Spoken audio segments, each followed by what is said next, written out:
The New Zealand property market just recently crashed, and now Aussies are wondering if it's going to happen in Australia.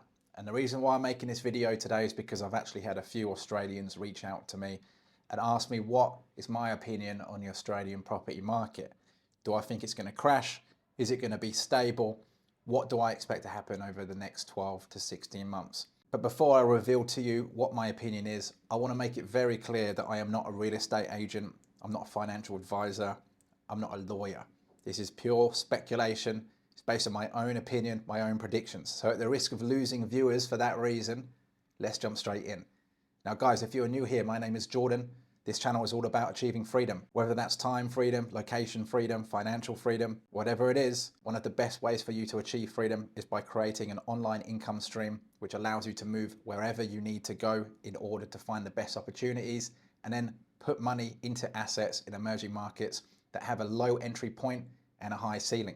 So on this channel, we talk a lot about this kind of stuff. So if that's your thing, make sure you like this video, subscribe to the channel for more content like this, and let's just jump straight in. So the New Zealand property market crashed. A lot of Aussies are a little bit worried what's going to happen next. My opinion is that the Australian property market is going to go through a correction at some point, but I'm not entirely sure when. The thing is, people have been saying that the Australian property market is going to crash for years. 5 years ago, people were saying this, and now we're 5 years since then, and it's still in the same place, except the price of property is even higher. And the thing is, the value of property continues to rise. Now, there's a few reasons for this. Foreign immigration tends to be the main thing that a lot of people say is the reason why the property market continues to rise. But the thing is, that would only make sense if the majority of foreigners coming into Australia actually have enough money to invest in these properties.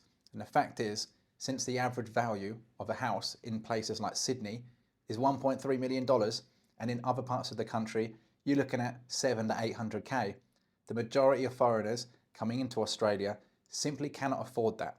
Equally so, new homeowners simply cannot afford it unless you get into a relationship, you get married, you have a dual income, and together you both place a deposit down on a property, which means that the risk of purchasing a property as a first homeowner is incredibly high compared to what it was 10, 20, 30 years ago. And so a lot of people, especially the younger generation, are totally priced out, as well as the foreigners coming in, because many of them are not coming in with wealth. Of course, there are some people coming in with money, but not all of them are coming in with wealth. When my family came to Australia, there's a point system. So we had to meet certain criteria in order to live in the country, get permanent residence, get citizenship. That seems to be not so important now, or it seems to be like the government isn't as strict on that as they used to because of this whole immigration crisis going on, refugees coming in, pretty much just allowing anyone to come in that wants to. At least that's what it seems like. Of course, there's a process, but it doesn't seem to be as strict as it used to be. But you can guarantee that these people aren't coming in with heaps of money. Only a small minority of them, let's say for example the Chinese, are investing into properties. Most of them are investing in the high value properties. In the US, for example, there was news recently that many Chinese investors are buying properties in cash at an average house value of 1.6 million US dollars. So the average first home owner or new investor isn't going to be entering the market at that price point anyway, so it's not such a big deal. So it's probably not because of foreigners coming in. My guess is that most of the people that continue to invest in Australian properties are already investors. They've probably got a few properties already. They're negative gearing it. They're using the debt on one house to purchase another. And it's just a bit of a domino effect. Only investors are buying and selling between investors. Because why would you, as a new homeowner, put so much money down on a $1.3 million house or $1 million house when it's your very first property?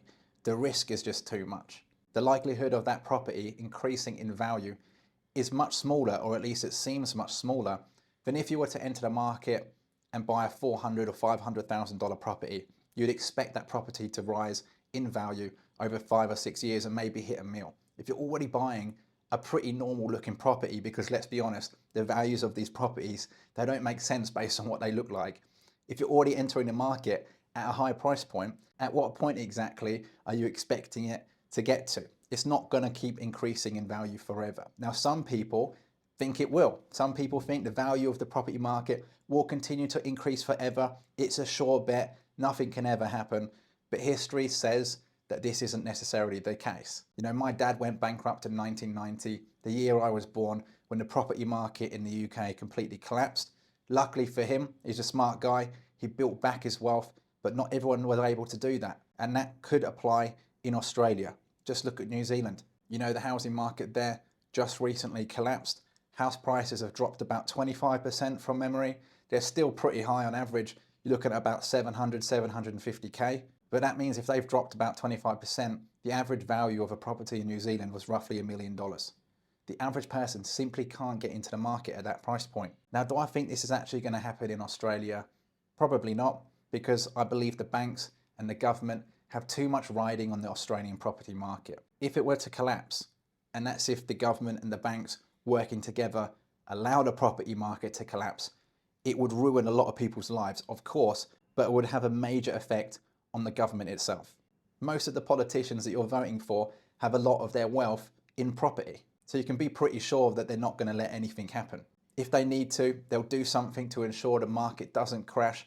And if it is foreigners coming into the country, which is the only reason why the property market continues to rise and remain stable, then the government is simply going to allow more and more people to come into the country. Now, as a new Australian homeowner, as someone that wants to get into the market, this is terrible news. It's a terrible prediction, but that's what I see happening if the value of the property market is only rising because of immigration. Now, if you've already placed your wealth into a few properties already, does that mean you should buy more and continue to ride the wave? Or should you start looking to sell? That's going to be totally up to you. In my opinion, if I already had wealth in Australian property markets, hopefully in different states so that you're diversified, if I were you and I already had this, I would start looking at other emerging markets, because the amount of money that you would put down in Australia for a deposit can be used in an emerging market to buy 2 or 3 properties. And those 2 or 3 properties are low risk because you don't have to spend so much money to get them. And the ceiling is extremely high because of the population size in these emerging markets. You look at somewhere like Vietnam, 100 million plus people, they're becoming more urbanized, more rich, they're moving to major cities from the province, from the country. They're all going to need somewhere to live. Same with the Philippines. You've got 100, 110 million people living there. They're all moving to the major cities. They're going to need a place to live.